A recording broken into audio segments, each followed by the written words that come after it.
Third part लिख लेते हैं।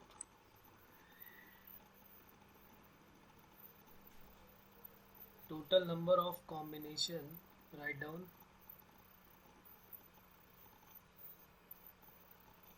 total number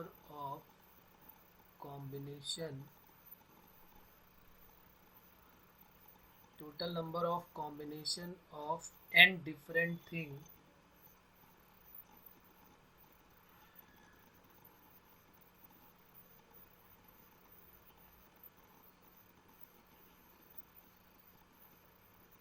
taken one or more at a time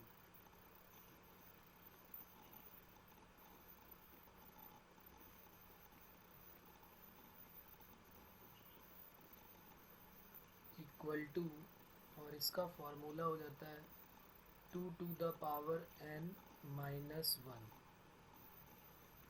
ये इसका डायरेक्ट फार्मूला है। इसको हम थ्योरम भी बोल सकते हैं कि थ्योरम थर्ड है ये, या पार्ट थर्ड भी चलेगा, कोई प्रॉब्लम नहीं है। तो ये थर्ड वाला पार्ट हो जाएगा। इसमें हमें ये ध्यान रखना है कि टोटल नंबर ऑफ कॉम्बिनेशन अगर हमें करना है एंड डिफरेंट थिंग के, टेकन वन, एक हो या एक से ज़्यादा हो। एक से कम मतलब नो सिलेक्शन नहीं होना चाहिए। एक या एक से ज़्यादा होंगे तो फिर हमारा ये इसका फार्मूला हो जाएगा 2 to the power n minus 1। कैसे हो जाएगा वो तो अभी हम बात करते हैं कि क्यों हो जाएगा ऐसा। पहले हम लिख लेते हैं कि ये ऐसा होगा, हम डायरेक्ट फार्मूला यूज़ करेंगे इसका, फिर अभी हम इसको डिराइव कर लेंगे। टोटल नंबर ऑफ सिलेक्शन या combination of n different thing taken one or more eight A time. एक या एक से ज़्यादा जब भी लेना होगा तो उसका फार्मूला हो जाएगा 2 to the power n minus 1। अब ये फार्मूला में n में -1 नहीं है, 2 to the power n पूरा है और फिर -1 अलग से उसमें करना है। जैसे अगर 5 डिफरेंट थिंग है तो आंसर हो जाएगा 2 to the power 5 minus 1। 3 different thing है तो इसका हो जाएगा 2 to the power 3 minus 1।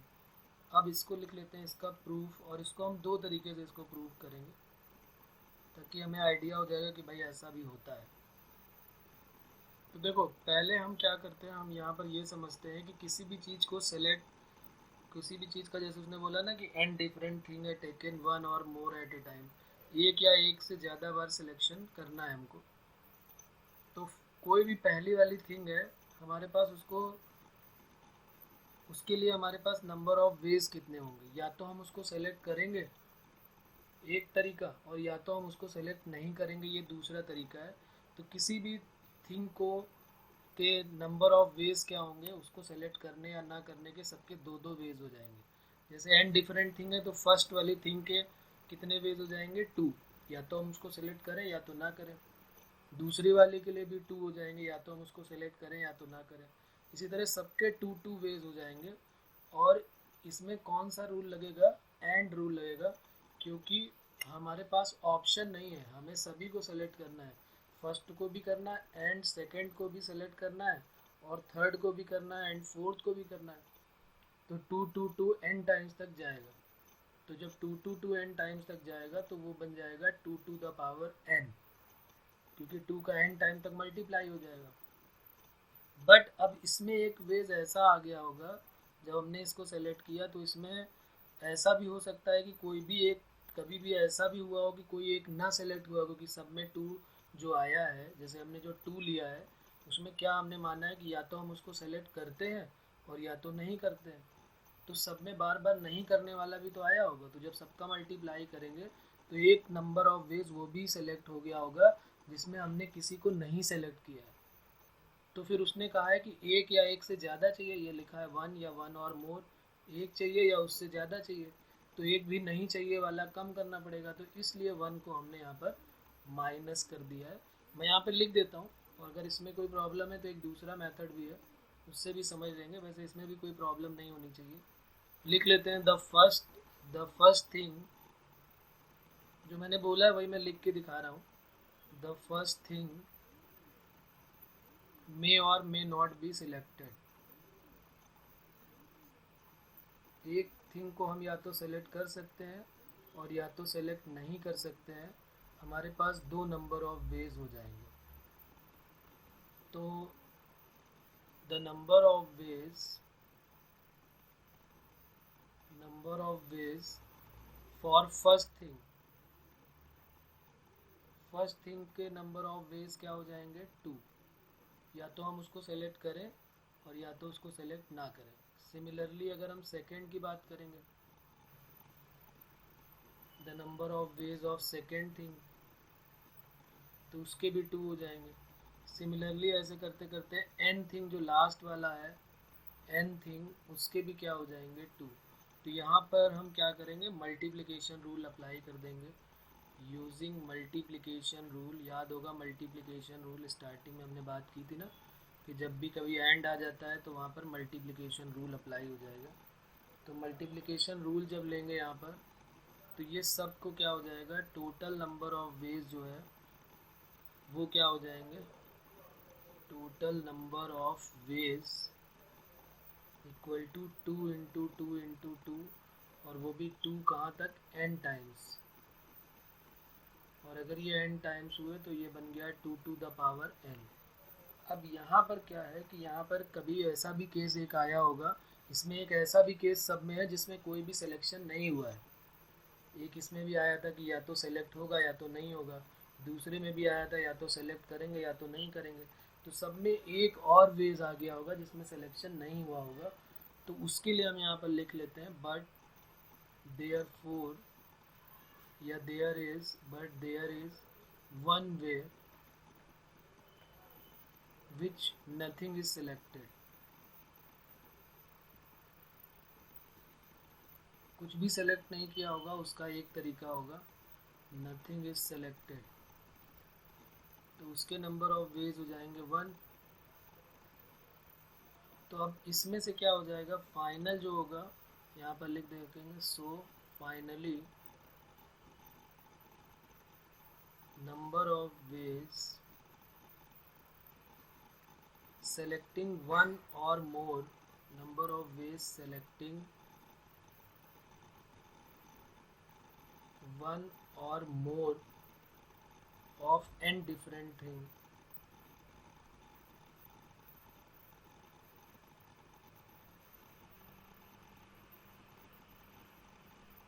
equal to 2 to the power n minus 1। तो ये हमारा प्रूव हो जाएगा। ठीक है, अब एक तरीका तो ये हो गया, चलो हमने मान लिया कि ये हमको नहीं समझ में आ रहा, थोड़ा सा अजीब लग रहा है, तो हम एक काम एक और करते हैं, एक और मेथड, क्योंकि मैं उसको भी बता चुका हूँ तुम लोगों को, तो उससे भी मैं इसको करके दिखाता हूँ। वैसे अगले चैप्टर में ये एक फार्मूला भी है और इसको भी मैं बताता हूँ कैसे हमें ध्यान रखना है। अच्छा, अगर वो कह देता कि जैसे यहाँ लिखा है 1 और मोर सेलेक्टेड, तो 2 to the power n minus 1 है। अगर वो कह देता नन और मोर सेलेक्टेड, एक भी ना हो या एक से ज़्यादा हो, एक भी ना हो या उससे ज़्यादा हो, तो फिर 2 टू द पावर n ही होता, फिर माइनस 1 नहीं करते, क्योंकि उसने बोला 1 या 1 से ज़्यादा होना चाहिए। तो अगर उसने कह दिया कि नन हो या उससे ज़्यादा हो, तो फिर माइनस 1 नहीं करेंगे। ये एक भी नहीं सेलेक्ट करने का केस जो हमने 1 माइनस किया यहाँ पर, फिर वो हम उसको माइनस नहीं करेंगे। और मैथमेटिकली भी अभी देखो समझ में आएगा मैं कैसे बताने जा रहा हूँ, समझना इसको ज़रा। ये इसका फर्स्ट प्रूफ हो गया। ज़रा सेकेंड प्रूफ की तरफ ध्यान देते हैं। उसके पहले एक फार्मूला याद दिलाना चाहता हूँ मैं, कि हमने ये फार्मूला पढ़ा था, यूजिंग फार्मूला। इस फार्मूले का यूज़ करेंगे हम यहाँ पर, याद होगा मेरे ख्याल से सभी को, a प्लस बी की whole power n, n C zero करते जाओ, a की पावर n और b की पावर कम करते जाओ, याद है। फिर एन सी 1 हो जाता था, a की पावर n माइनस 1, एक पावर इसकी कम होती जाएगी। अच्छा, यहाँ पर b की पावर क्या होती थी, सॉरी, b की पावर स्टार्टिंग हम किससे करते थे, 0 से। कोई बोल नहीं रहा है। N C 0, a to the power n, b to the power सबसे बड़ी पावर और यहाँ पर सबसे छोटी पावर। फिर यहाँ पर एक पावर कम होती जाएगी और यहाँ पर एक पावर बढ़ती जाती थी। फिर n C 2, a to the power n minus 2, b to the power 2, ऐसे लास्ट तक करते करते n C n, a to the power n minus n और b to the power n। ये हमने एक फार्मूला इसी से हमने निकालना भी सीखा था कि a प्लस बी का होल स्क्वायर कैसे निकलता है, a प्लस बी का होल क्यूब कैसे निकलता है, a प्लस बी की पावर 4, 5, 6, किसी को भी निकालना हो तो हम इस फार्मूले से निकाल सकते हैं। ये हमारी वहाँ पर बात हुई थी। ठीक है, अब यहाँ पर हम क्या कर रहे हैं, पुट कर देते हैं ए और बी दोनों की वैल्यू 1 पुट कर देते हैं। अब ज़रा समझना यहाँ पे, जब हम ए और बी की वैल्यू 1 पुट कर देते हैं तो क्या हो जाता है। अच्छा, यहाँ पर जो ये NC0 NC1 है, इनको हम क्या बोलते हैं, ये जो NC0 है या NC1 है या NC2 है या NCN है, इनको हम नाम देते हैं, इनको हम बोलते हैं, इनका एक नया नाम होता है, यहाँ लिख देता हूँ, इसको बोलते हैं बाइनोमियल कोफिशिएंट। इसको हम बाइनोमियल कोफिशिएंट बोलते हैं। ठीक है, NC0 NC1 NC2 इनको हम क्या बोलते हैं, बाइनोमियल कोफिशिएंट बोलते हैं। तो अब जरा ए और बी और इसकी वैल्यू जरा 1 यहाँ पुट करके देखो और इधर भी पुट करके देखो, तो यहाँ कितना हो जाएगा, 1 + 1 2 to the power n। यहाँ कितना हो जाएगा, NC0, क्योंकि ए और बी तो 1 ही है, तो NC0 + NC1 + NC2 + NC3 से लेके कहाँ तक जाएगा ये कारवा हमारा, NCN तक। तो एक इम्पॉर्टेंट रिजल्ट है इस पे बेस, ये NCERT में भी गिवन है,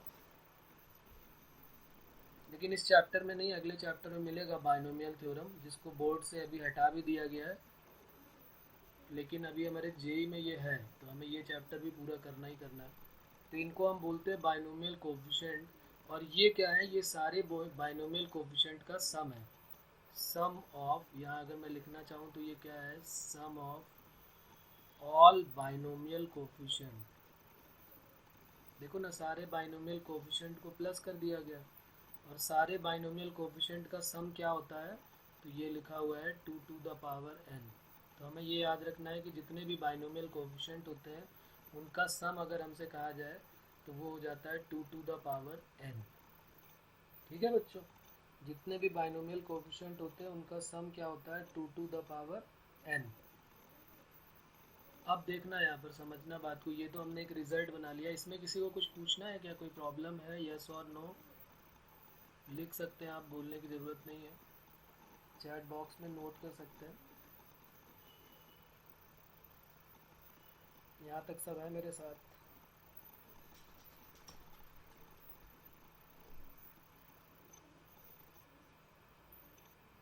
ओके, तो चलिए, यहाँ हमारे पास एक फार्मूला मिल गया।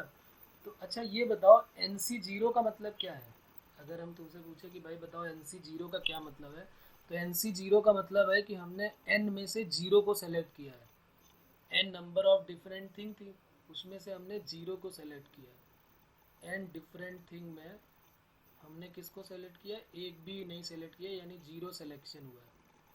और NC1 का मतलब क्या है, n डिफरेंट थिंग में हमें 1 थिंग को सेलेक्ट किया, यही तो मतलब हुआ NC1 का। NC2 का मतलब हुआ n डिफरेंट थिंग में 2 थिंग को सेलेक्ट किया। तो वही चीज़ है यहाँ पर। अभी इस फार्मूले का यूज़ देखो कैसे करते हैं, तो यहाँ लिख लेते हैं सेकेंड मेथड, ये तो केवल बताने के लिए था कि अभी हम इस फार्मूले का यूज़ करेंगे। अब हम आ जाते हैं अपना जो अभी हमने ऊपर फर्स्ट मेथड किया था उसी का सेकेंड मेथड देखते हैं, क्योंकि उसमें बोला था कि 1 या 1 से ज़्यादा अगर सिलेक्शन होता है तो उसका फार्मूला क्या होगा। तो नंबर ऑफ वेज यहाँ बताओ ज़रा, the number of ways of selecting, the number of ways of selecting one thing, the number of ways of selecting one thing out of n different thing, n different thing में से एक thing को select करना है, तो क्या मैं उसको NC1 बोल सकता हूँ। n डिफरेंट थिंग में से एक थिंग को सेलेक्ट करना, ये लिखा ना वन थिंग, और ये लिखा है n डिफरेंट थिंग, तो एक को सेलेक्ट करना था n डिफरेंट थिंग में से, तो हमने लिख दिया NC1। सिमिलरली अगर हम बात करें कि number of ways of selecting two thing, दो थिंग को सेलेक्ट करना है out of n different thing, तो क्या हो जाएगा NC2। सिमिलरली अगर हमें n थिंग को सेलेक्ट करना हो, सिमिलरली ऐसे करके अगर हमें n डिफरेंट थिंग को सेलेक्ट करना हो, n थिंग को out of n different thing, हमें n थिंग को सेलेक्ट करना है, n things out of n different thing, तो ये हो जाएगा NCN।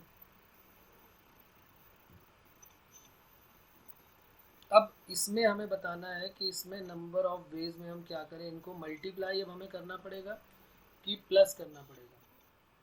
यहाँ पर हमें सोच समझ के जवाब देना है कि भाई हमारे पास या तो हमने 1 को सिलेक्ट कर लिया है और 2 को सिलेक्ट कर लिया है और 3 को सिलेक्ट कर लिया है, तो अब यहाँ पर एडिशन हो जाएगा ना, क्योंकि यहाँ पर हमने 1 को किया, या हमारे पास चूज करने का एंड रूल हो जाएगा ना। तो hence total number of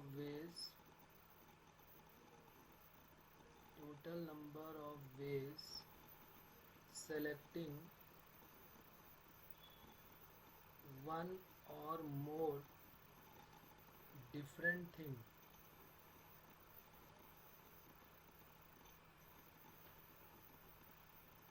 out of n different thing equal to क्या हो जाएगा, NC1 plus NC2 plus NC3 से लेके कहाँ तक आएगा, NCN। बट हमें एक फार्मूला भी हमने ऊपर पढ़ा, इसको फिर से मैं हाईलाइट कर देता हूँ। बट वी नो फार्मूला, कौन सा फार्मूला अभी हमने पढ़ा कि NC0 plus NC1 plus NC2 से लेके NCN, इसका सम क्या होता है 2 to the power n। तो हमें तो यहाँ से यहाँ तक का सम चाहिए, तो ये जो NC0 है ये इधर जाके क्या हो जाएगा, माइनस हो जाएगा। और NC0 की वैल्यू भी सबको पता है कि NC0 की वैल्यू क्या होती है 1।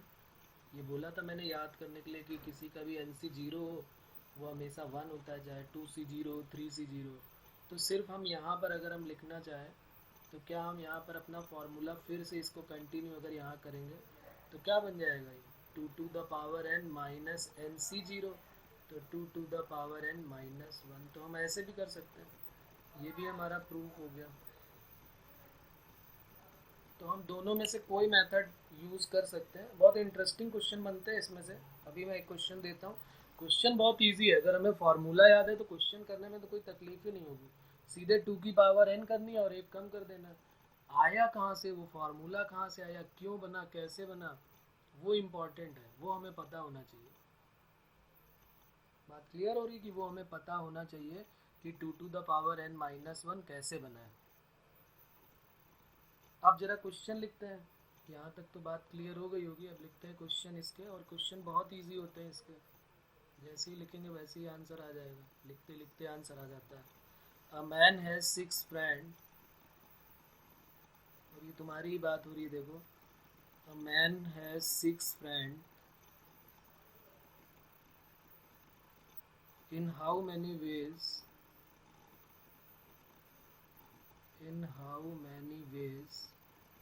और इस तरह के पूछे गए question. He may invite, in how many ways he may invite one or more of them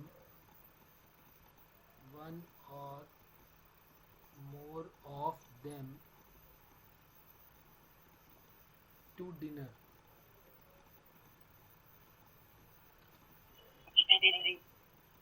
देखो आ गया आंसर, मैंने क्या बोला, लिखते लिखते आंसर इसका मिलेगा तुम्हें। कितने तरीकों से वो अपने फ्रेंड को बुला सकता है, तो या तो वो अपने फ्रेंड को किसी एक को बुला ले, नंबर ऑफ सिलेक्शन अगर उसका करना है 6 फ्रेंड में से, तो या तो वो 1 को बुला सकता है, या तो वो 2 को बुला सकता है, या तो वो 3 को बुला सकता है, या तो वो 4 को, 5 को, 6 को। तो हम ऐसे लिख सकते हैं ना, या तो उसने 1 को बुलाया, या तो 2 को बुला सकता है, या तो 3 को बुला सकता है, 4 को बुला सकता है, 5 को बुला सकता है, 6 को बुला सकता है। तो ये हो जाएगा 2 to the power n minus 1, तो 2 to the power 6 माइनस 1, तो 64 में से 1 जाएगा तो 63 आंसर हो जाएगा। ठीक है ना। तो हमको ये भी फॉर्मूला पता होना चाहिए कि NC0 प्लस NC1 जितने भी, कई बार जेई में ये क्वेश्चन पूछा गया है कि बाइनोमियल कोफिशिएंट का सम क्या होता है, sum of binomial coefficient is what. ये चैप्टर बाइनोमियल थ्योरम में हम पढ़ेंगे। ये दोनों एक दूसरे से काफ़ी मिलते जुलते चैप्टर हैं। जो बाइनोमियल थ्योरम है उसमें भी पूरे चैप्टर में NCR लगा रहेगा। ठीक है ना। तो इसी में भी वही है, इसमें भी वही काम है तो जितने भी बाइनोमियल कोफिशिएंट है उनका सम क्या होता है 2 टू द पावर n। कोई भी क्वेश्चन कहे अगर हमें करना है तो हम कहेंगे कि बाइनोमियल कोफिशिएंट का सम हमेशा 2 की पावर n आता है। और कैसे आता है, जब हम जितने भी a b c है सबकी वैल्यू 1 पुट कर देते हैं तब आ जाता है। जितने भी बाइनोमियल कोफिशिएंट है उनका सम 2 टू द पावर n। चलो एक क्वेश्चन और लिख लेते हैं, इसका आंसर बताना फिर जल्दी से। A question paper consist, write down next question है।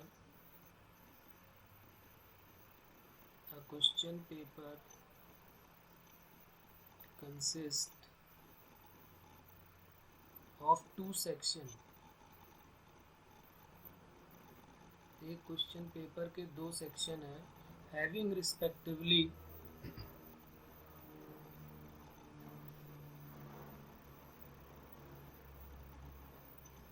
having respectively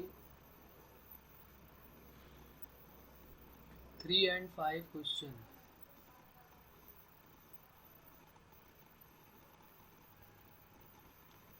If it is not necessary, if it is not necessary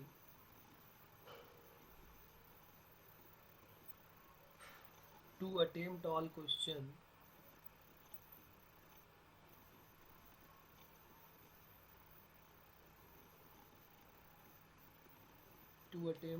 all questions, one question for each section is compulsory, one question for each section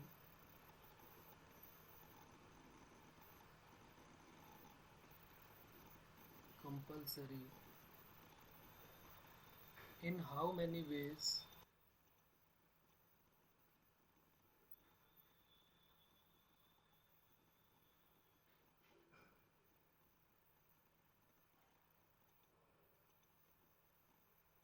In how many ways?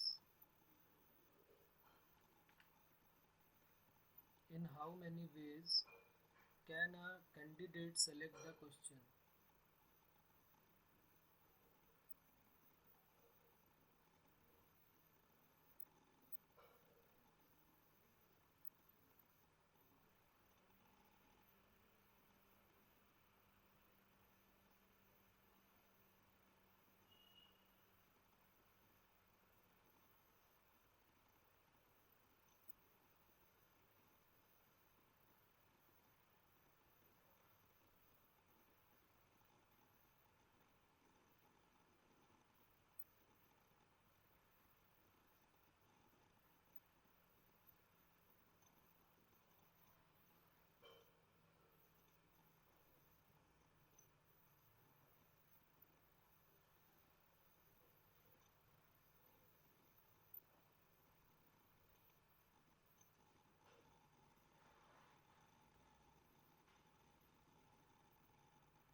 एक question paper है जिसके 2 section है, एक section A और एक section B है। इसमें 3 question है और इसमें 5 क्वेश्चन है।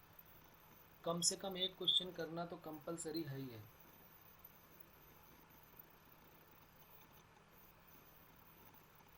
तो वो एक का सिलेक्शन कर सकता है, वो 2 का सिलेक्शन कर सकता है, वो 3 का सिलेक्शन कर सकता है सेक्शन ए में।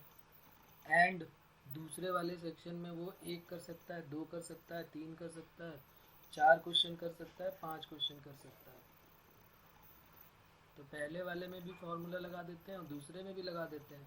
और फिर दोनों में हमारे पास ऑप्शन नहीं है कि हमें एक ही करना, या तो ये सेक्शन करना है या तो ये करना है, ऐसा तो है नहीं। दोनों सेक्शन कंपलसरी है। सारे क्वेश्चन करना कंपलसरी नहीं है, लेकिन दोनों सेक्शन से तो करना ही है। 1 question for each section is compulsory.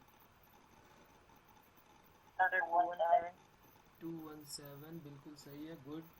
Number of ways of selecting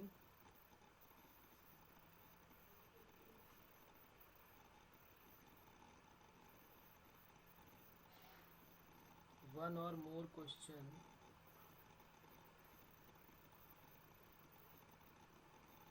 from section A, ये सेक्शन ए है, इससे अगर हम लेंगे तो ये 2 to the power n minus one होगा, तो 2 to the power 3 minus one यानी कि 7 हो गया। दूसरा सेम यहीं पे वही सेम वैल्यू वही लिखेंगे, number of ways of selecting more question from section B.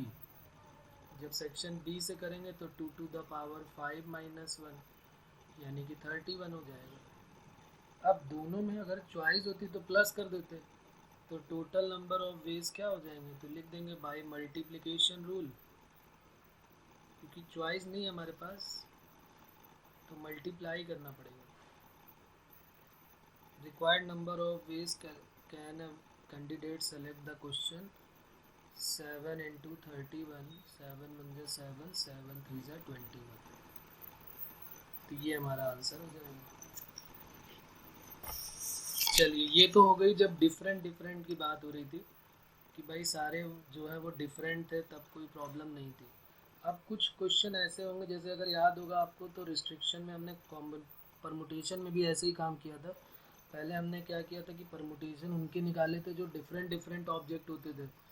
फिर हमने क्या किया कि हमने देखा कि परमुटेशन उनके भी निकाले जिनमें जो है कुछ वर्ड जो है वो रिपीट हो रहे थे, कुछ अल्फ़ाबेट रिपीट हो रहे थे, याद है ना, जिसमें 2 ए आ रहे हैं 3 बार ए आ रहे हैं 3 बार बी आ रहे हैं, तो उसका फॉर्मूला क्या होता था, n factorial upon p factorial q factorial r factorial से डिवाइड कर देते थे।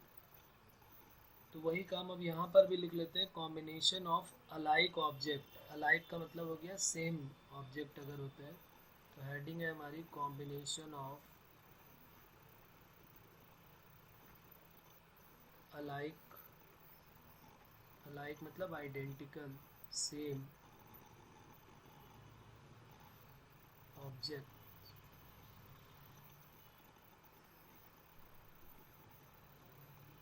ये हेडिंग हमारी आएगी।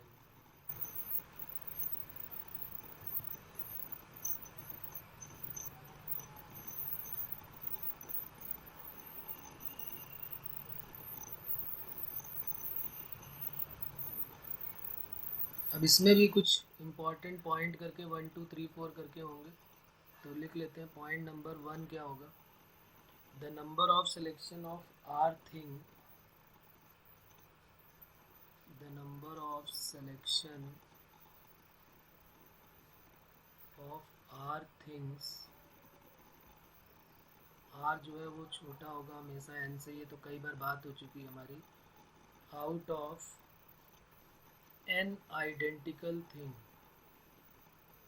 N identical things equal to, ये सोच के ज़रा बताना कि इसका आंसर क्या होगा। नंबर ऑफ वेज या number of selection of r thing, हमें आर थिंग को सेलेक्ट करना है जिसमें से एन आइडेंटिकल थिंग है और उसमें से आर थिंग्स को सेलेक्ट करना है। जैसे मैं कह दूं कि हमारे पास 12 जो है वो रेड बॉल है, उसमें से 5 बॉल को सेलेक्ट करना है, वो भी रेड सेम टाइप की बॉल है, तो कितने तरीके से हम उसको सेलेक्ट कर सकते हैं।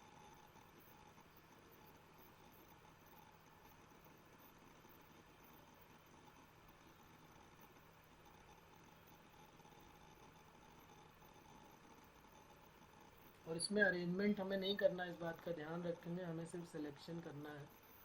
हमारे पास सेम टाइप के 10 बॉल या 12 बॉल पड़ी हुई है और उसमें से हम तुमको एक कमरे में भेजें कि भाई जाइए और 5 जो है वो बॉल उठा लाइए, सेलेक्ट करके ले आइए 5 बॉल, तो आप कितने तरीके से उसको लेके आ पाएंगे, कितने तरीके से आप सेलेक्ट करेंगे।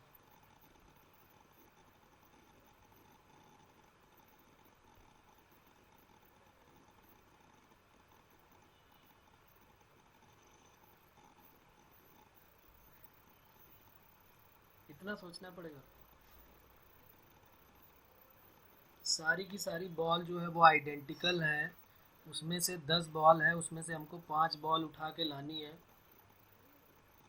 तो उसका एक ही तरीका है कि हम जाए और उस 10 बॉल में से 5 बॉल को उठा के ले आए, ठीक है ना। 5 बॉलों को हम एक साथ सेलेक्ट कर लेंगे, उनका एक ही तरीका है, तो नंबर ऑफ वेज क्या हो जाएंगे उनके 1, तो लिख लेंगे यहाँ पे कि number of ways equal to 1 हो जाएंगे। जब आइडेंटिकल का केस होता है तो बहुत इजी होगा, उसमें कोई चॉइस तो है ही नहीं कि भाई रेड है, ब्लैक है या कोई और है। उसने कहा कि भाई 10 बॉल हैं, उसमें से आप जाइए 5 बॉल जाके उठा लाइए, तो 5 बॉल हम एक जाएंगे उस कमरे में और उठा के 5 बॉल उठा के दे देंगे कि ये लीजिए भाई। कॉमन सेंस लगाना है, कुछ ज़्यादा खास दिमाग नहीं लगाना है, कॉमन सेंस आप लगाइए। एक क्वेश्चन लिख लेते हैं यहाँ पर ताकि याद रहे हमेशा ये। हाउ मैनी सिलेक्शन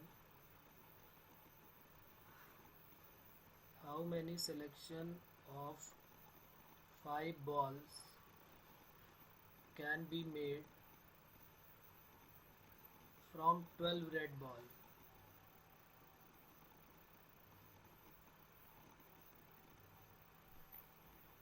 पाँच बॉल जो है वो सेलेक्ट करनी है 12 रेड बॉल में, तो नंबर ऑफ सिलेक्शन क्या हो जाएगा? 1। लिख लेते हैं यहाँ पे रीजन भी। Here balls are identical,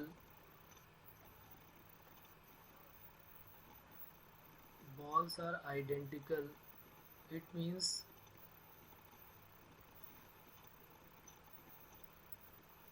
that all balls are same color.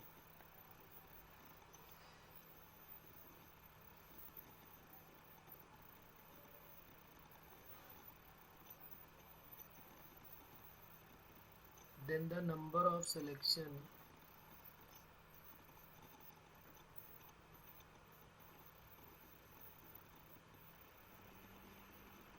five balls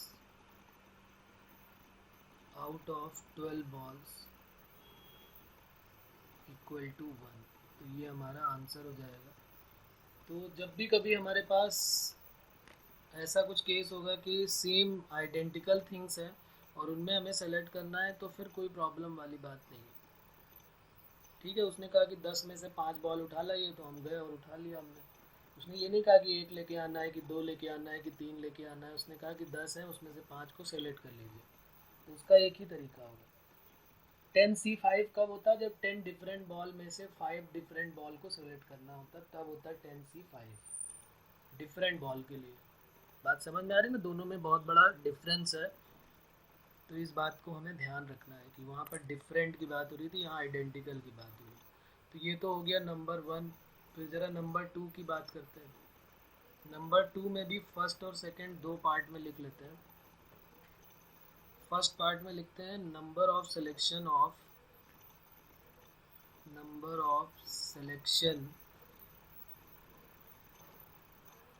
none or more thing.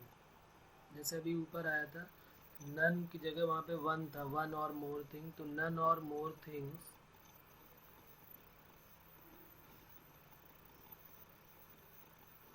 Out of n identical things।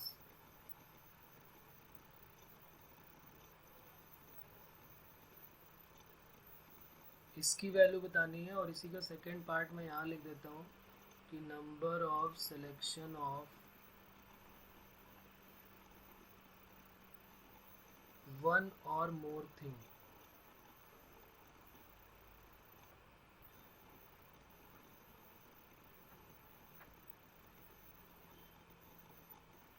Out of n identical things equal to. सोचो, इसको भी सोचो, फिर तुम्हें समझ में आएगा कि ये कह रहा है कि पहले तो हमें क्या करना है कि हमारे पास जितनी भी n आइडेंटिकल थिंग्स हैं, तो n आइडेंटिकल थिंग्स में हमें none or more than 1, none or मोर मतलब एक भी ना हो या एक हो या एक से ज़्यादा हो, वो हमें सेलेक्ट करनी है। और इसमें कह रहा है, दूसरे वाले में कह रहा है एक या एक से ज़्यादा हो, मतलब कम से कम एक तो लेनी ही लेनी है। तो अभी हमने ऊपर पढ़ा था कि हमारे पास जो है सिलेक्शन करने के क्या क्या वेज होते हैं। या तो हम उसको सेलेक्ट करेंगे या तो उसको सेलेक्ट नहीं करेंगे। ठीक है। और दूसरी चीज़, उसने ये नहीं बोला कि कितनी बॉल हमें लेनी है। तो उसने जैसे मान लिया हमारे पास 7 आइडेंटिकल बॉल है, मान लिया कि हमारे पास 7 आइडेंटिकल बॉल है। अब उसने कहा कि भाई how many combination are there of 7 identical balls या बुक्स। तो हम क्या कर सकते हैं, उसमें से 7 आइडेंटिकल बुक्स में हम कैसे सेलेक्ट करें कि या तो हमारे पास एक हो या एक से ज़्यादा हो, और या फिर एक भी ना हो या एक से ज़्यादा हो। तो उसमें हम क्या कर सकते हैं, थोड़ा सा सोचेंगे तो हमको सब आइडिया हो जाएगा कि हमारे पास 10 आइडेंटिकल थिंग है, और उसमें से चलो हम एक के लिए ले लेते हैं, हमें एक सेलेक्ट करना है या एक से ज़्यादा सेलेक्ट करना है। तो मैं गया, मैंने क्या किया, हमें जो है 10 बुक्स रखी हैं, क्या मैं एक बुक सेलेक्ट कर सकता हूँ? मैं गया, मैंने एक बुक सेलेक्ट कर ली। तो एक बुक सेलेक्ट करने के कितने नंबर ऑफ वेज होंगे? अरे एक ही होगा। हम गए और एक बुक उठा के ले आए। उसके बाद अब किसी ने कहा भाई एक ही क्यों लेके आए, एक या एक से ज़्यादा चाहिए। तो हाँ, क्या हम दूसरी बार गए और उसके बाद फिर हम दो बुक्स भी ला सकते हैं, तो उसका भी नंबर ऑफ वेज एक ही होगा। फिर क्या मैं 3 बुक्स एक साथ सेलेक्ट कर सकता हूँ? यस, उसका भी एक ही तरीका होगा। क्या मैं 4 बुक एक साथ सेलेक्ट कर सकता हूँ? यस। क्या मैं 7 बुक एक साथ सेलेक्ट कर सकता हूँ? यस। क्या मैं 10 बुक एक साथ सेलेक्ट कर सकता हूँ? यस। तो अगर मेरे पास 10 थे तो एक से लेके 10 तक सबके एक ही एक तरीके हैं, तो टोटल कितने तरीके हो गए? एक या एक से ज़्यादा सेलेक्ट करने के नंबर ऑफ वेज 10 हो गए। या तो मैं एक बुक को सेलेक्ट करूँ, या तो मैं, अगर मेरे पास 10 बुक्स हैं तो मैं गया और मैंने एक बुक सेलेक्ट कर ली, नंबर ऑफ वेज 1 हो गया। मैं गया, मैंने 2 बुक सेलेक्ट कर ली, नंबर ऑफ वेज 2 हो गया। फिर मैं गया, फिर मैंने एक बुक और 3 बुक एक साथ सेलेक्ट कर ली, तो नंबर ऑफ वेज फिर 1 हो गया। इस तरह मैंने 10 बुक जाके सेलेक्ट कर ली, तो उसका भी नंबर ऑफ वेज 1 ही हुआ। तो 1 या 1 से ज़्यादा का नंबर ऑफ वेज क्या होगा? 10 होगा। तो जब 10 थी तो 10 हो गया। तो n आइडेंटिकल थिंग्स है, उसमें से एक या एक से ज़्यादा के लिए हमको देखना है, तो उसका नंबर ऑफ वेज n हो जाएगा। अब यहाँ पर लिखा था कि नन होना चाहिए, एक भी ना हो, तो उसका भी एक केस और ऐड हो जाएगा। ये तो पूरा का पूरा है, ये 1 या 1 से ज़्यादा के लिए ये तो पूरी बात हो ही रही है। ये यहाँ से यहाँ तक तो ये पूरा वही केस है कि एक या एक से ज़्यादा हो। तो यहाँ पर हो जाएगा n+1 हो जाएगा। बिल्कुल सही बात है। ठीक है ना? चाहो तो तुम यहाँ पर इस तरीके से समझने के लिए लिख सकते हो एक क्वेश्चन बना के। वैसे ये बहुत ईजी होता है, इसमें कुछ खास है नहीं, लिख लेते हैं फिर भी एक क्वेश्चन। और इसके वो पूछेंगे भी नहीं क्योंकि बहुत इजी होता है, इसमें इतना परेशान होने की ज़रूरत ही नहीं होती। How many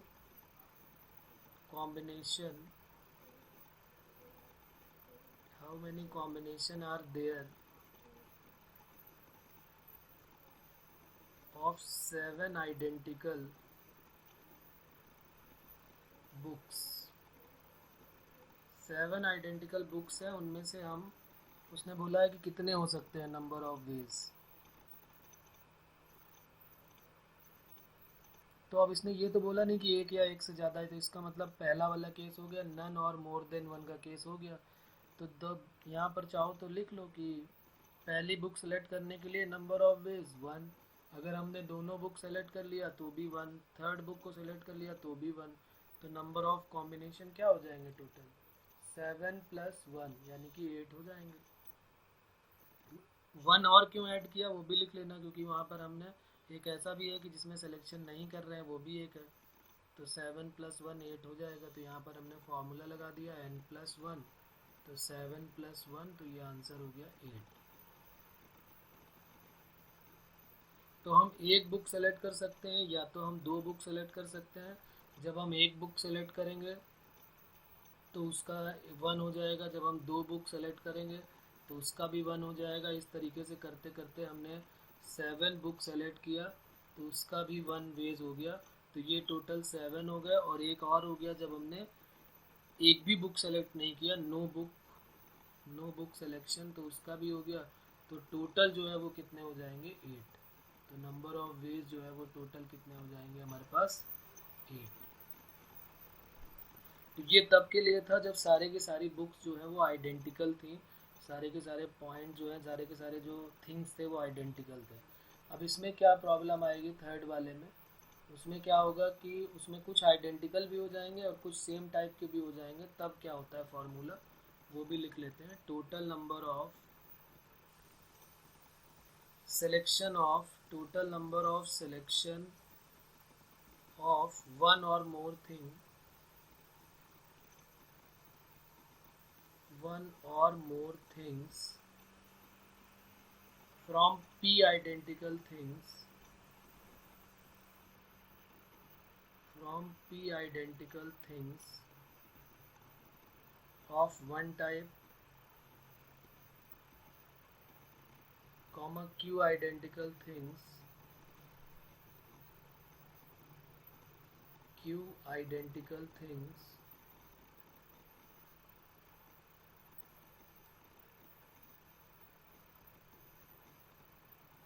q identical things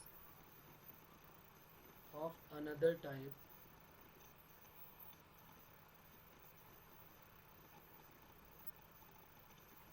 are identical things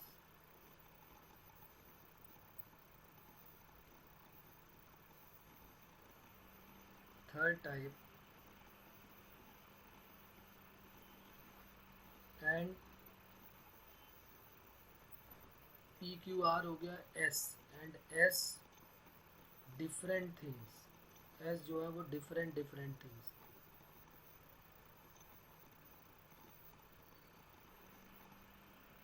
इसके लिए टोटल नंबर ऑफ वेज जो है टोटल नंबर ऑफ वेज वो क्या हो जाएगा सोचो क्या हो जाएगा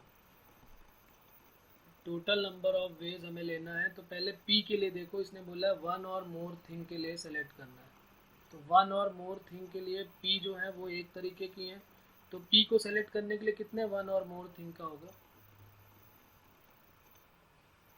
अगर हमें P आइडेंटिकल थिंग्स हैं और उसको अगर हमें सेलेक्ट करना है ये अभी ऊपर ही लिखा हुआ है कि वन और मोर थिंग्स अगर होते हैं वन और मोर थिंग्स तो उसके लिए क्या होता है P हो जाएगा तो सोचो जरा इसका क्या फार्मूला बनना चाहिए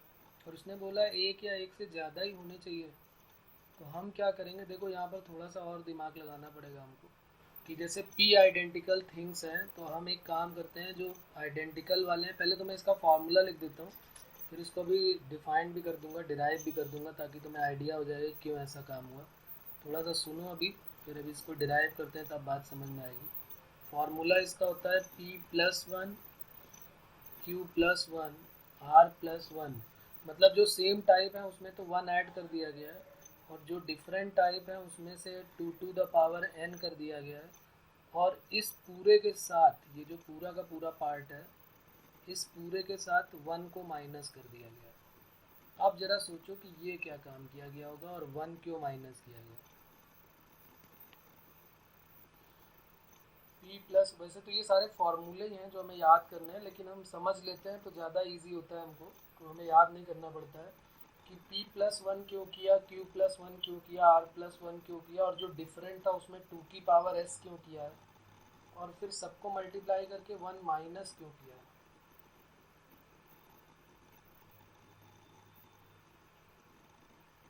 तो इन्होंने P+1 इसलिए किया होगा क्योंकि इन्होंने क्या सोचा कि चलो वन और मोर थिंग हमें निकालना है तो हमें एक से ज़्यादा के लिए निकालना है तो हम क्या करते हैं पहले एक मतलब एक से कम यानी कि 0 सिलेक्शन और 1 सिलेक्शन या 1 से ज़्यादा सिलेक्शन के लिए अगर हम बात करेंगे तो P आइडेंटिकल थिंग के लिए P+1 हो जाएगा ये यहाँ पर अगर हम बात करें पहले वाले में none of no of number of selection of none or more thing या तो एक भी ना हो या एक से ज़्यादा हो या तो एक भी ना हो या तो एक से ज़्यादा हो तो उसके लिए n+1 होता है यानी इसमें ये भी हो गया कि n+1 का मतलब है उसमें नो सिलेक्शन भी शामिल है उसमें हमारे ये जो n+1 है इसमें कोई सिलेक्शन ना हो वो भी शामिल है तो हमने क्या किया P आइडेंटिकल थिंग्स थी तो उसमें से हमने पहले तो P होनी चाहिए टोटल P होने चाहिए लेकिन हमने P+1 करके एक जो नहीं है जो नंबर ऑफ सिलेक्शन जहाँ यहाँ 1 और मोर थिंग लिखा है तो हमने लिख दिया कि एक भी ना हो तो भी हो जाएगा P+1 इसी तरह Q के लिए Q+1 R के लिए R+1 हो जाएगा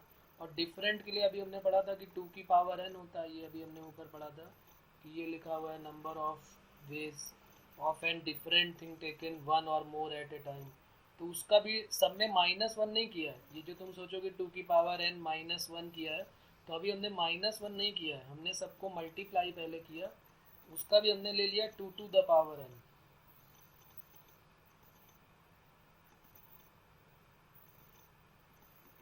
और 2n लेने के बाद फिर हमने उन सबका मल्टीप्लाई किया, और जब सबका मल्टीप्लाई कर दिया तो उसमें एक केस ऐसा भी आ गया होगा जिसमें कोई भी सिलेक्शन नहीं हुआ होगा, सब में एक सबका चारों को अगर हम सब में से एक एक माइनस करते तो 4 बार हम -1 कर देते।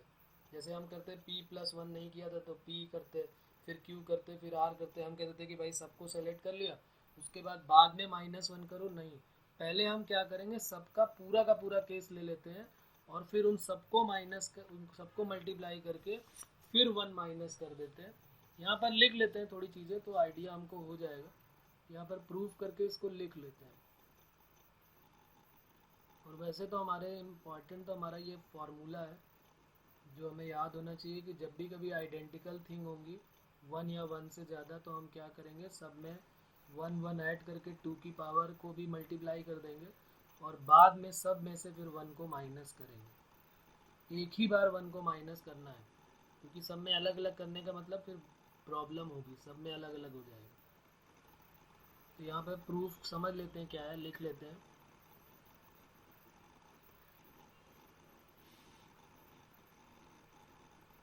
तो नंबर ऑफ वेज लिख लेते हैं, number of ways of selecting zero का मतलब कि एक भी ना हो, और मोर थिंग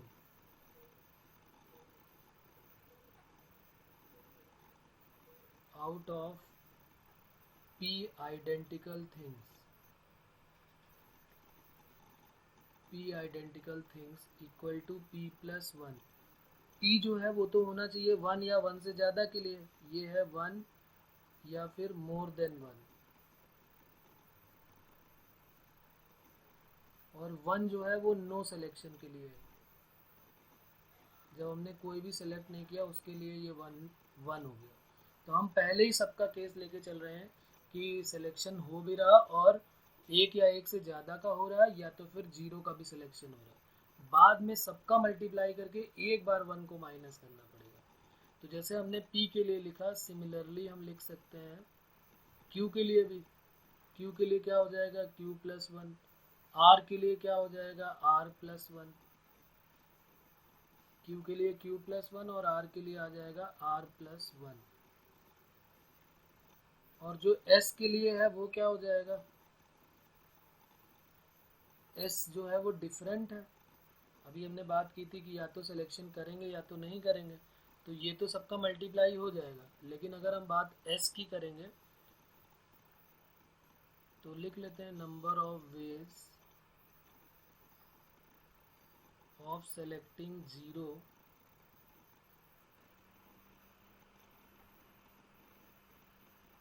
का मतलब नो सिलेक्शन, और मोर थिंग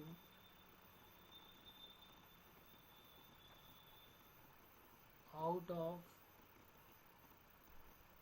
n नहीं था उसमें s था, s डिफरेंट थिंग।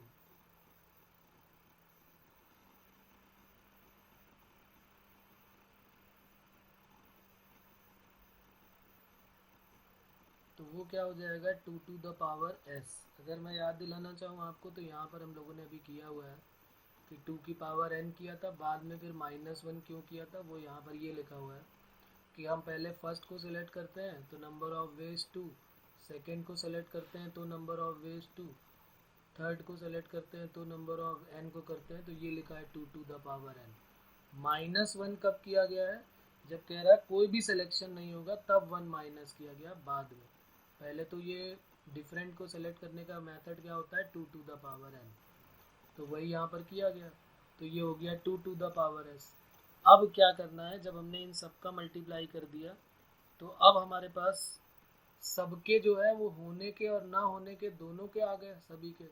और उसमें से फिर हम क्या करेंगे, 1 को माइनस कर देंगे तो हमारा 1 और मोर देन 1 के लिए आ जाएगा, यानी 0 वाले में हम 1 को माइनस कर देंगे। Then the total number of ways of selecting 1 or more than 1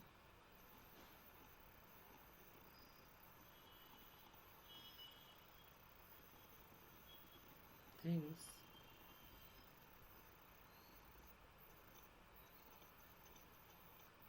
equal to क्या क्या हो जाएगा, p+1 होने ना होने का, q+1 होने ना होने का, r+1 होने ना होने का, और ये different thing 2 to the power s, ये सबका हो गया होने ना होने का। एक केस उसमें से ऐसा माइनस करना पड़ेगा जिसमें जीरो वाला केस हटाना पड़ेगा। ये नहीं कि हम 4 बार सभी में -1 करेंगे, नहीं, पहले सबके होने ना होने का निकाल देंगे और उसके बाद फिर एक ही माइनस कर देंगे, तो उसके बाद ना होने का सबका माइनस हो गया 1 माइनस करने के बाद, तो इसलिए एक या एक से ज़्यादा होने का निकल आएगा। अब चलिए इसमें बेस क्वेश्चन करते हैं। क्वेश्चन समझेंगे तो ज़्यादा इजीली समझ में आएगा ये कि कहानी क्या है, किस टाइप से इसको अप्लाई करना है। लिख लेते हैं question number 1। Find the number of ways in which find the number of ways in which one or more letter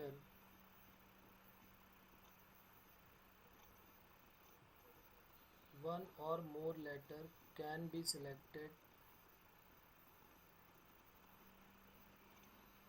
from the collection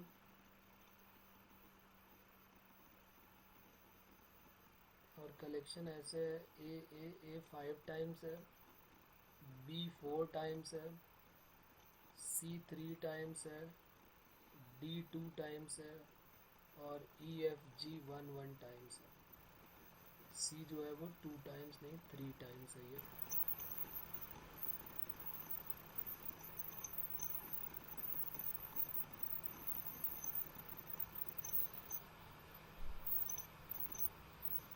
Find the number of ways in which one or more letter can be selected from the collection of these। अब तुम्हें सोचना है कि इनमें से कौन सा formula apply करना चाहिए, क्योंकि फॉर्मूला अप्लाई करने के बाद तो इजीली आ जाएगा। 5 ए एक ही टाइप के हैं, 4 बी जो है वो एक ही टाइप के हैं, 3 सी एक ही टाइप के हैं, पी क्यू आर एस सबकी वैल्यू गिवन है, और जो डिफरेंट है उसका एस नाम था, लेकिन यहाँ पे 4 सेम है, तो फिर फार्मूला अपने हिसाब से ऑटोमेटिक एडजस्ट हो जाएगा।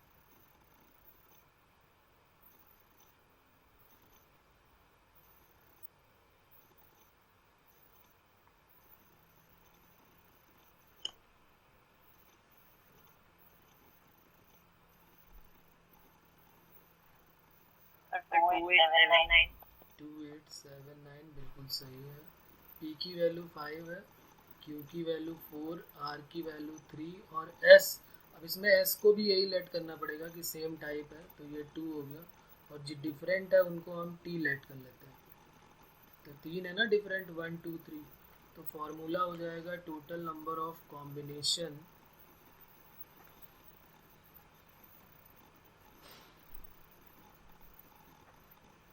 p+1। तो ये पी क्यू आर एस न करके सीधे सीधे तुम इसको इसी तरह कर दिया करो कि +1 करना है भाई, 5 तो वही है, तो 5 का मतलब है कि 0 से 5, तो 0 भी हो सकता है, नो सिलेक्शन, 1 सिलेक्शन, 2 सिलेक्शन, अभी आगे इस तरह का कॉन्सेप्ट मिलेगा तुमको।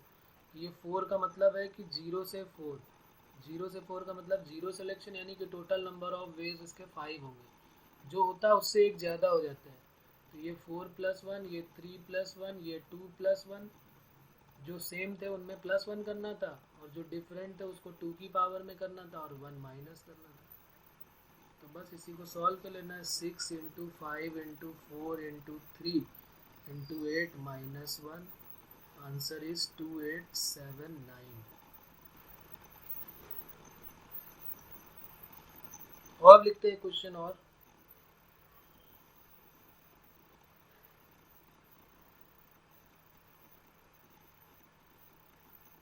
देयर आर 4 ऑरेंजेस, इस तरह क्वेश्चन जेई में पूछा गया है। देयर आर 4 ऑरेंजेस, और इनका कैलकुलेशन भी बहुत इजी, छोटे छोटे नंबर है। 5 apples and 6 mangoes in a fruit basket,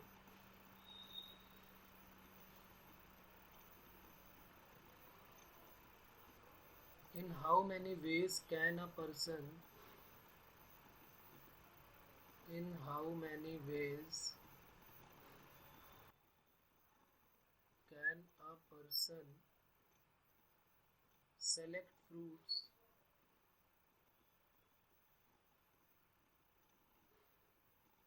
from among the fruits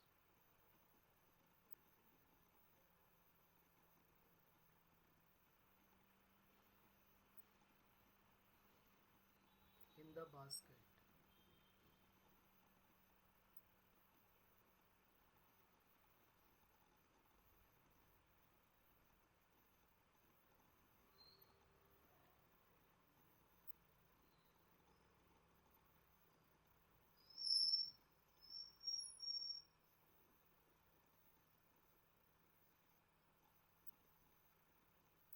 sir 209 209 बिल्कुल सही है।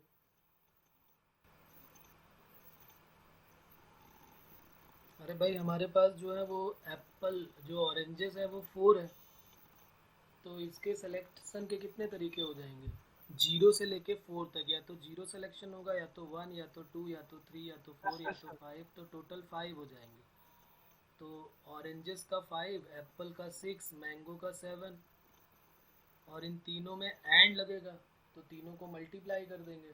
लेकिन एक केस ऐसा होगा जिसमें -1 हमको करना पड़ेगा, क्योंकि ऐसा भी केस होगा क्योंकि हमने सब में जीरो से लेके 4 तक किया है, यानी एक जीरो सिलेक्शन भी किया हुआ है। और उसने कहा है कि in how many ways can a person select fruits, fruit select करना यानी कोई भी नो सिलेक्शन का केस नहीं होना चाहिए, तो इसलिए 1 माइनस करना पड़ेगा। ठीक है ना, समझने के लिए यहाँ पर हम ऐसे लिख सकते हैं कि जीरो और मोर, एक के लिए मैं लिख देता हूँ जीरो और मोर oranges can be selected out of 4 identical। अब ये ध्यान रखना कि ये जो फ्रूट्स है 4 ऑरेंजेस है वो आइडेंटिकल मान के चल रहे हैं, जबकि ऐसा कोई ज़रूरी नहीं कि वो आइडेंटिकल ही हो, ऑरेंजेस कोई बड़ा छोटा हो सकता है, लेकिन हम यही मान के चल रहे हैं कि वो ऑरेंजेस जो है वो आइडेंटिकल है। तो ये हो जाएगा 4+1 यानी कि 5, तो ऑरेंजेस का 5 हो गया। 5 आइडेंटिकल एप्पल्स का क्या हो जाएगा? 5+1 यानी कि 6 हो गया। और 6 मैंगोज का, 6+1 7 हो गया। और यहाँ पर हम क्या करेंगे, टोटल नंबर ऑफ सिलेक्शन, तो ये नंबर ऑफ वेज क्या हो जाएंगे, 5 इंटू 6 इंटू 7, यानी ये कितना हो गया, 5 6 जा 30, 3 7 जा 210 हो गया।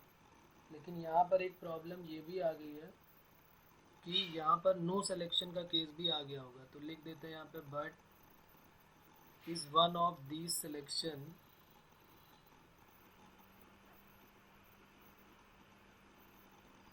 in one of these selection number of each time of fruit is 0।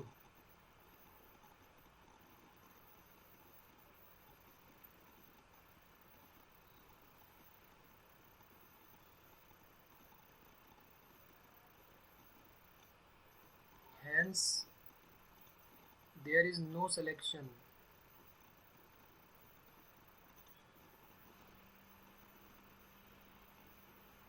अगर एक भी सिलेक्शन नहीं हुआ तो इसको हमें एक्सक्लूड करना पड़ेगा, दिस मस्ट बी एक्सक्लूडेड। ये सिर्फ समझने के लिए है, अगर आपको समझ में आ गया तो लिखने की ज़रूरत नहीं है। Then required number of ways क्या हो जाएगा, 210 तो था, उसमें से एक कम कर दिया तो 209, ये हमारा आंसर फाइनल आ जाएगा। ओके, चलिए आगे बढ़ते हैं। तो फिर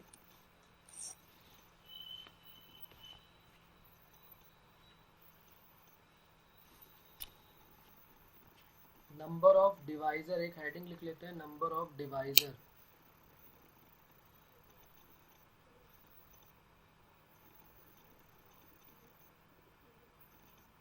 ये एक काम करते हैं, रुको जरा एक मिनट, कितना टाइम है, 36 45 9 मिनट्स।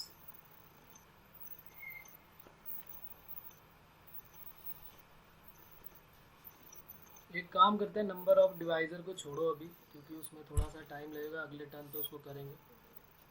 इसमें मैं एक दो क्वेश्चन और करते हैं इसमें भी, या एक और इम्पॉर्टेंट क्वेश्चन मुझे मिला था जो लोगों का डाउट था, ज़रा उसको डिस्कस कर लेते हैं।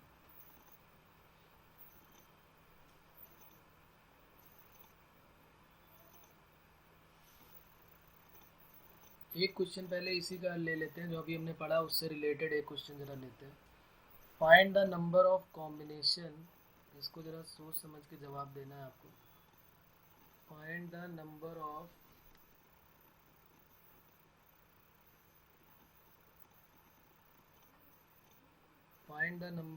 Combination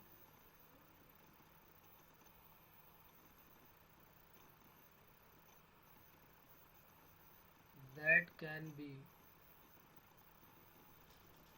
formed with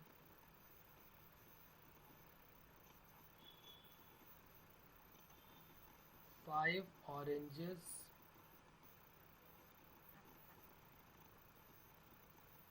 4 mangoes,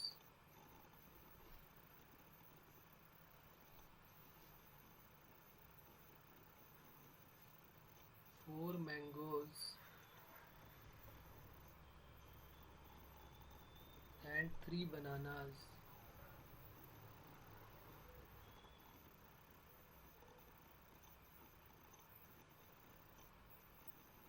When number 1, at least one fruit is taken. At least one fruit is taken. At least one fruit is taken. और सेकंड में कह रहा है at least one fruit of each kind is taken. दोनों में difference है। At least one fruits of each kind is taken.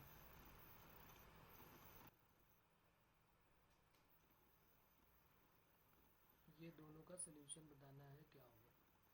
Find the number of ways of combination that can be form with 5 oranges, 4 mangoes and 3 bananas when at least one fruit, कम से कम एक fruit लेना ही लेना है, उसका answer बताना है।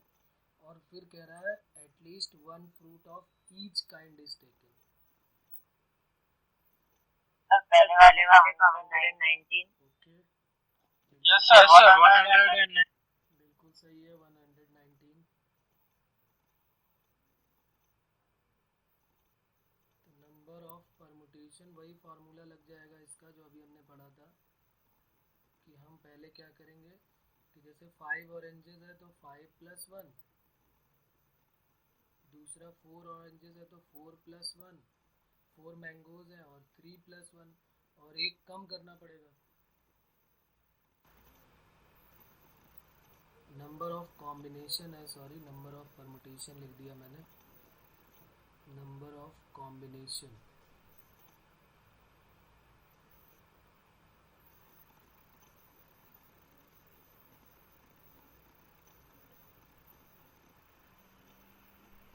वन कम क्यों किया, ये बात सबको समझ में आ गई हो, क्योंकि एटलीस्ट यानी वन या वन से ज़्यादा चाहिए, तो एक भी ना हो वो तो हटाना पड़ेगा।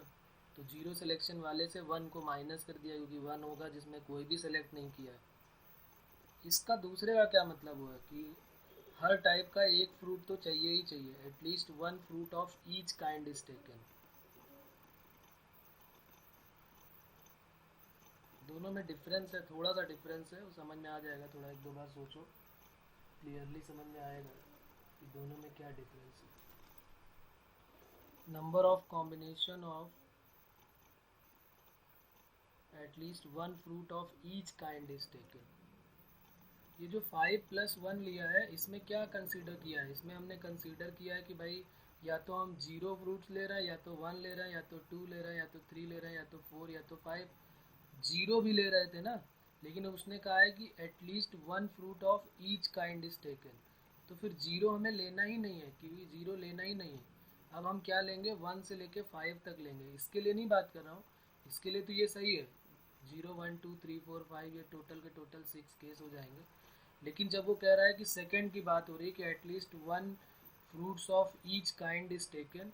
तो इसका मतलब है अब हमें क्या करना पड़ेगा कि 5 ही लेने पड़ेंगे, 0 नहीं होगा। 1 ले सकते हो, 2 ले सकते हो, 3 ले सकते हो, 4 ले सकते हो, 5 ले सकते हो। तो required number of combination equal to क्या हो जाएगा, 5 इंटू 4 इंटू 3, तो ये 60 आंसर हो जाएगा। अब एक क्वेश्चन जो डाउट था कई लोगों का, कई बार उन लोगों को पूछा हुआ है, मैंने पहले कभी होमवर्क में दिया था, देखो ये तुम लोगों ने कर लिया है कि नहीं किया।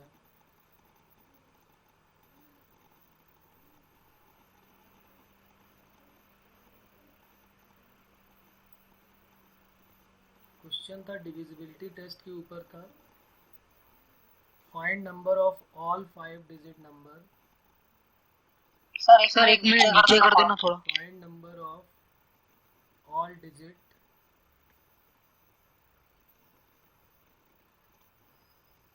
Find number of all 5 digit.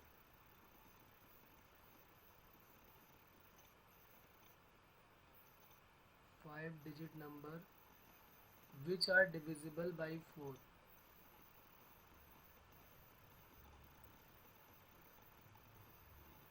using digit 0 1 2 3 4, repetition not allowed।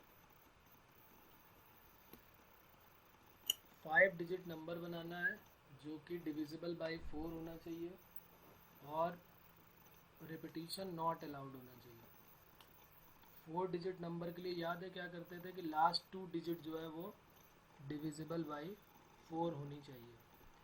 तो ये किसी ने किया है कुछ? क्या आंसर है इसका बताना जरा देख के या करके बता। 30। ओके गुड, बढ़िया, बहुत बढ़िया, सही है। चलो तो तुम्हें एक क्वेश्चन मैं और दे रहा हूँ, उसको करो, तब तक मैं इनको ये बता देता हूँ। दूसरा क्वेश्चन मैं यहाँ लिख देता हूँ एक और।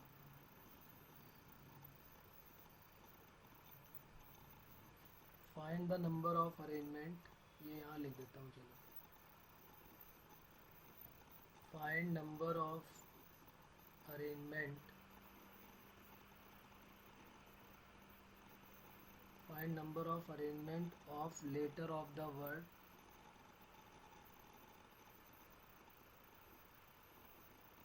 दिल्ली।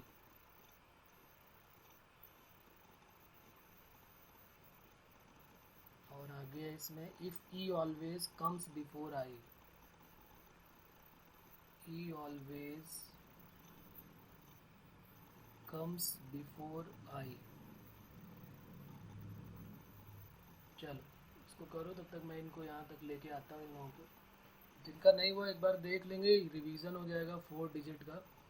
4 डिजिट का जब भी कभी हम करते हैं, मतलब सॉरी 5 डिजिट का या 6 डिजिट किसी का भी हो, लेकिन कह रहा है डिविजिबल बाई 4 होना चाहिए, तो हमें लास्ट 2 डिजिट से मतलब होता है। तो लास्ट 2 डिजिट से बनने वाले वर्ड हम यहाँ पर लिख लेते हैं। मैंने बताया भी था, पहले भी सारे लिख के भी बताए थे कि क्या 0 1 4 से डिविजिबल होगा। पहले 0 से लिख लेते हैं सारे, 0 1 होगा नहीं, 0 2 नहीं होगा, 0 3 नहीं होगा, 0 4। फिर 1 से लिख दो, 1 2 1 3 1 4 और 1 5 तो है ही नहीं, तो 1 2 होगा, 1 3 1 4 या 1 0 तो हो नहीं सकता है। फिर उसके बाद 2 से देखो तो 2 0 नहीं हो सकता है, 2 1 नहीं हो सकता, 2 2 तो रिपीटिशन है ही नहीं, तो 2 3 ले लेते हैं और 2 4 तो ये हो सकता है। फिर 3 1 से लोगे 3 0 3 1 3 2, 3 3 हो नहीं सकता, 3 2 हो गया। 4 0 ले लोगे, 4 1 4 2 4 3 4 4 तो होगा ही नहीं। तो ये कुल मिला के 1 2 3 4 5 नंबर ऐसे हैं। और कोई नंबर ऐसा आएगा क्या, सोचो ज़रा। 20 भी तो है, ये भी तो है, 26 हो गए टोटल। तो देखो यहाँ पर हम ज़रा सिलेक्शन करने जा रहे हैं, यहाँ समझना। जैसे मैं यहाँ पर पहले 0 4 ले लेता हूँ, पहला वाला जो हमारा है वो है 0 4, ये मैंने इन दोनों को यहाँ पर फिक्स कर दिया। तो यहाँ पर मैं कितने नंबर ऑफ वेज से सिलेक्शन मतलब कितने नंबर ऑफ परमुटेशन यहाँ पर ला सकता हूँ। तो हमारे पास टोटल कितने नंबर है, 1 2 3 4 5, उसमें से 2 को तो हम सेलेक्ट कर चुके हैं। तो 0 तो यहाँ आने का चांस ही नहीं कि यहाँ 0 नहीं हो सकता है। तो यहाँ पर नंबर कौन कौन से हो सकते हैं, यहाँ पर नंबर हो सकता है 2 हो सकता है, 3 हो सकता है और 1 हो सकता है।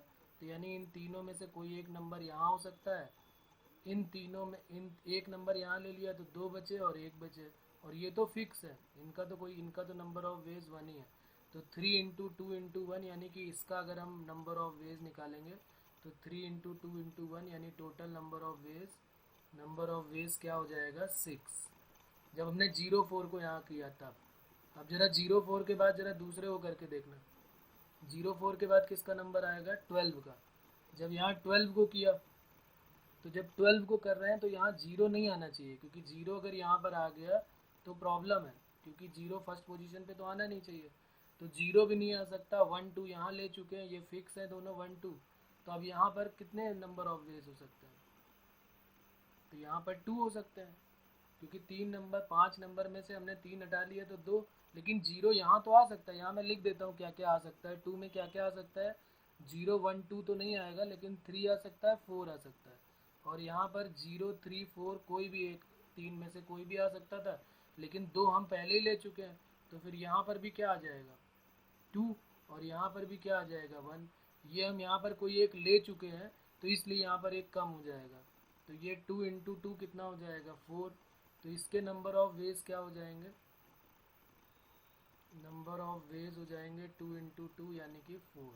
तो इसके 6 हो गए, इसके 4। अब यहाँ पर थोड़ी सिमेट्री देख लेते हैं कि जिनके पहले 0 आ रहा है, जैसे मान लो अब अगला केस हम लेंगे 12 के बाद कौन सा लेंगे 20 वाला, तो 2 0 यहाँ पे 0 फिक्स है, बाकी 3 डिजिट का हमें मतलब रखना है। तो अब बताओ यहाँ पर तो ये तो फिक्स हो गया, यहाँ पर 0 आएगा नहीं, तो यहाँ क्या हो जाएगा 20 के लिए, यहाँ कोई भी 3, यहाँ कोई भी 2 और यहाँ कोई भी 1, तो इसका भी 6 हो गया। 20 के बाद अगले वाले की बात करो, अगले वाले को क्या फिक्स कर दो, तो 20 के बाद अगला नंबर किसका था 24 का, तो यहाँ 24 फिक्स कर देता हूँ। तो जब 24 फिक्स हो गया यहाँ पर, तो अब बताओ यहाँ क्या क्या हो सकता है, क्या यहाँ 0 आ सकता है क्या, 0 नहीं आ सकता। तो जब 0 नहीं आ सकता तो 2 ही हो सकते हैं, तो यहाँ भी 2 और यहाँ भी 1, तो यहाँ 2 इंटू 2 इंटू 1 आ जाएगा, तो यहाँ 4 हो गया।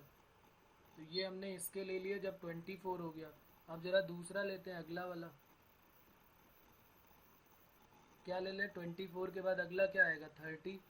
तो 0 यहाँ फिक्स है, तो यहाँ पर 0 होगा, 0 आ सकता है नहीं, क्योंकि 0 तो यहाँ फिक्स हो गया ना। तो यहाँ पर 3, यहाँ पर 2, यहाँ 1, तो इसके कितने हो गए 6।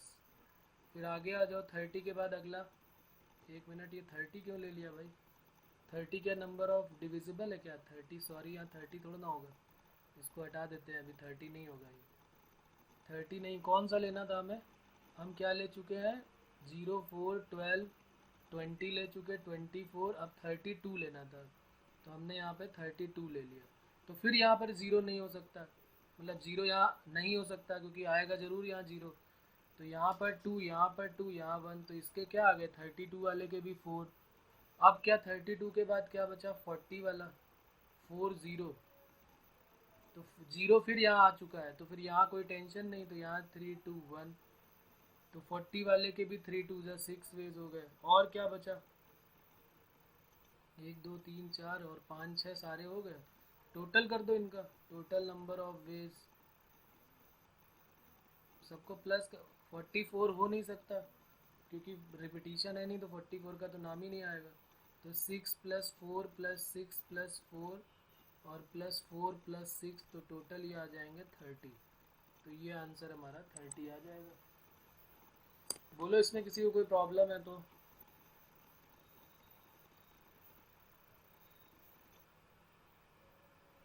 ये तो प्रीवियस क्लास का है, इसमें कोई प्रॉब्लम नहीं आनी चाहिए, फिर भी एक बार आप इसको देख लेंगे, अगर कोई प्रॉब्लम है तो फिर बताएंगे मुझे।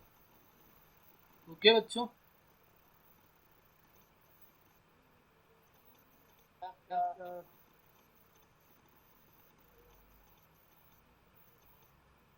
और ये दिल्ली वाला ये तुम्हारा होमवर्क है, इसको करना, फिर बताना मुझे अगले टर्न पे, तो फिर बात करेंगे। Find number of arrangement of the word Delhi if E always come before आई। आया तो नहीं अभी आंसर? ओके, एक बार ट्राई करना, नहीं होगा तो फिर बात करेंगे। सारे केस बनाने सर पड़ेंगे। वो पुस्तक बता दो ना 1 मिनट। कौन सा? सर वो दिल्ली वाला। Find the number of arrangement of the word Delhi if E always come before I. I के पहले ई आना चाहिए। ये जरूरी नहीं कि ई और आई साथ साथ आए। ई दूर हो सकता है आई से, लेकिन पहले आना चाहिए। मतलब ई के बीच, ई और आई के बीच में भी वर्ड आ सकते हैं। ई और आई साथ नहीं हो, ऐसा कोई जरूरी नहीं कि साथ में ही हो, साथ में भी हो सकते हैं, लेकिन इनके बीच में कोई वर्ड भी आ सकता है। बस ये ना हो कोई ऐसा वर्ड बन जाए जैसे आई से स्टार्ट होने वाला बन जाए, पहले आई फिर ई, या आई डी ई एल करके फिर बाद में ई आए। ई को हमेशा पहले ही रहना पड़ेगा आई से।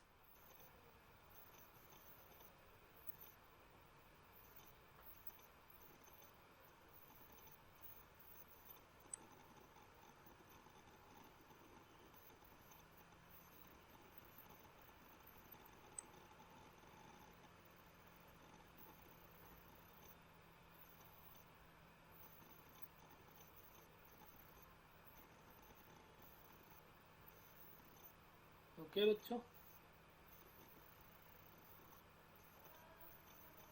Thank you, sir. Bye, sir. Okay. Thank you, sir. Bye, sir. Thank you sir, bye sir.